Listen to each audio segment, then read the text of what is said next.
Hey, yo, what's up, y'all? Y'all know what it is. Your boy Triple in the building, man. DOAGA Special Edition, 365 days later.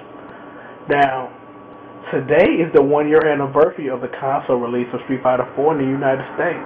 So I figured, to give my thanks for what Street Fighter 4 has done for me, maybe I should go in and actually, give it a review, score it or whatever, do my thorough sizzle, as only I can do. Now, there are a couple of things that we will cover while I force you to listen to Indestructible. And all you haters, it's y'all fault that I don't have this in Super. But it's one of my ringtones on my phone, so I ain't even care. I don't even care. Now, number one, I want to thank Street Fighter for inspiring me to make Diary of a Game Whore. If it wasn't for this game, if it wasn't for the courage I had to get in front of a camera and talk to the world about this game, I wouldn't be in the position I am now. So thank you, Street Fighter. On behalf of the fighting game community, I want to thank you again, because one game single-handedly brought back a genre of video games. Now, the fighter never died. It just really took a nice nap in the cryogenic freezer for a couple of years. So again, the Dojin scene held it down. There were fighting games coming out, but it's like nothing on the magnitude of what's currently happening now in the community. You know what I'm saying? It's like more people got interested. Arcade got bigger as a result. Fighting games garnered more attention, things of that nature, and you can't really knock those things. So like I say, thanks again to Street Fighter for all of those things, for that blessing that it gave the community. It is what it is. Now, Street Fighter's a game of stuff. I'm not going to sit up here in front of you. I'm not going to sit up here and tell you this game is perfect. If the game was perfect, we wouldn't have Super Street Fighter 4 to come out. Because, like I say, this game does the best it can. It's just that there were a lot of things in this game that were left unchecked.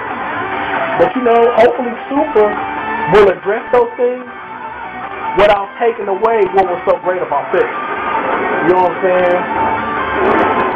Is that I've said it once and I'll say it again. I'm a sucker for continuity. Street Fighter 4 does its best to shit on whatever I thought continuity was in this universe. Because I had a good idea for years what continuity was until this game came out. There are people who have been the same age for years. There are people who should be dead or are supposed to be dead that are very alive. So I don't know what to say. I do not. I couldn't tell you. So whatever. Again, it ain't nobody's fault. It's just that we do the best we can. And Street Fighter's never been a game that cared about the story in the first place. So whatever. It is what it is, though. Now, we're going to get ready, man, to cover everything Street Fighter 4 as soon as this is over. Because, like I said, I was going to force y'all to listen to Indestructible. Y'all can get mad at me if you want to. That's all the crack, okay? Thank you. Thank you so very much. Okay. Checking downloadable content.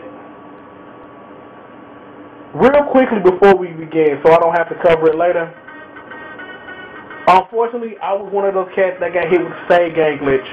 I lost all my stuff in challenge mode, things of that nature. While you look on the right side of the screen, all my stuff's blank, and I got a couple of things. I went back and started back trial mode again, but it was like whatever. I plan to get 1,000 in the game before Super come out, so that's my goal, and I'm gonna stand by that.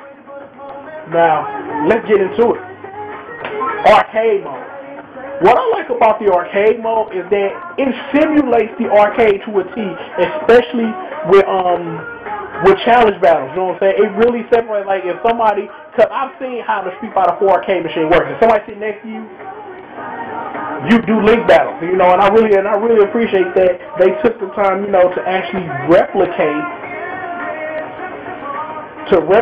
that feeling from the arcade, and I really love that. Now, like I said, I was popular on the internet for like a good week because I had the legendary warrior achievement, and people would ask me how I got it. I played with Ken and I grinded it out. That's all you gotta know. Versus mode.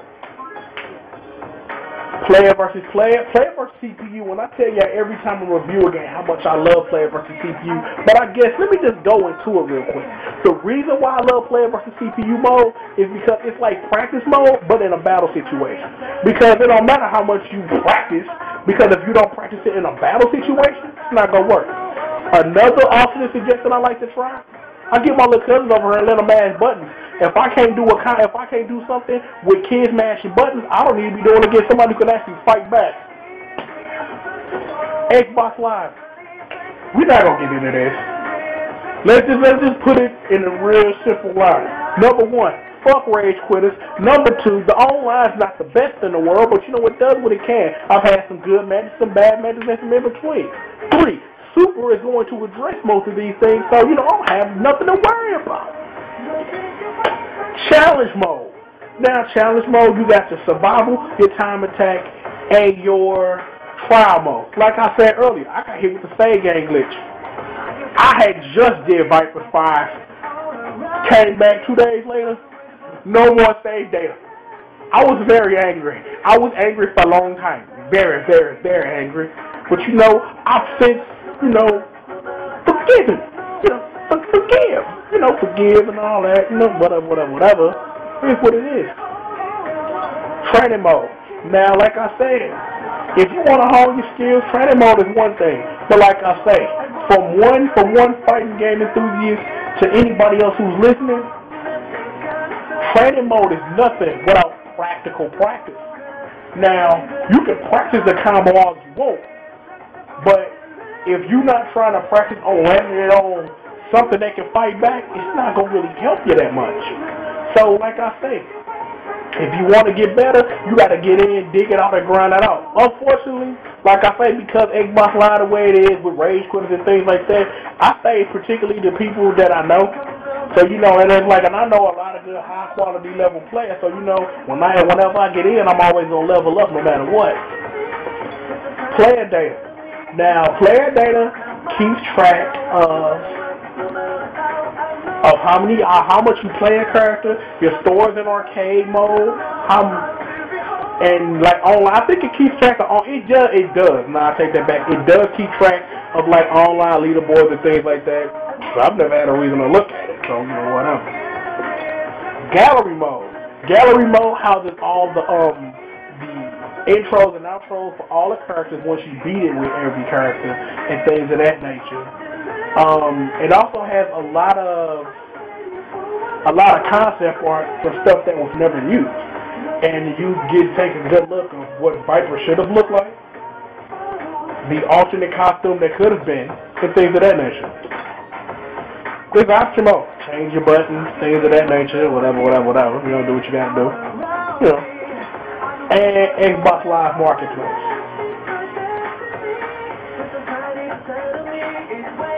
I got played.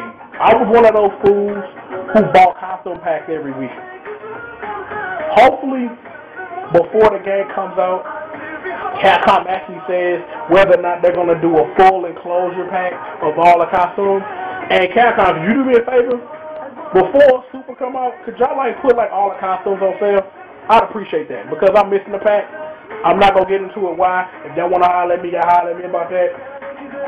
But just do that. Now, before I cover the characters, at least for this first part of the video, there is something that I did want to get into when I was trying to talk about arcade mode and just general specific. But I'll just get into it quick before I get into, my covering the characters and my review of the game. Now, what I heard a lot is a lot of people that like to complain about unlocking characters in video games. Now, I'm on the side of the fence where, and if you know that I'm real neutral about a lot of stuff when it comes to video games, that I really don't care up or down, and that I'm going to take it how I can get it, but if I do have an opinion, I'm going to say something. And I got an opinion on this. Now, I understand on one end that time is precious, and the time that you could be playing, trying to get better, or time you have to spend unlocking characters you may or may not want to play. Now, my thing is this. Unlocking characters brings an extra dimension of gameplay time because you actually have to spend time in single player by yourself trying to take care of it. Ways that can be circumvented that are alternate ways to unlock characters. Real simple. That's in any video game. I would appreciate that if more developers got on alternate ways to unlock characters. And if you can unlock character A this way, this way, this way, and this way, people won't be so pissed off and make such stupid remarks such as, I don't feel like unlocking a character. You lazy cats got your wish in super. So, applaud to you for that. Now, I'm going to cut it off for right now because my next part going to be mainly just, quickly get into the characters and my jaded look at this game. So we're going to get into that, man. Y'all know who it is. It's your boy Triple, DOAGH 365 days later, the special edition. Man, y'all holla at your boy.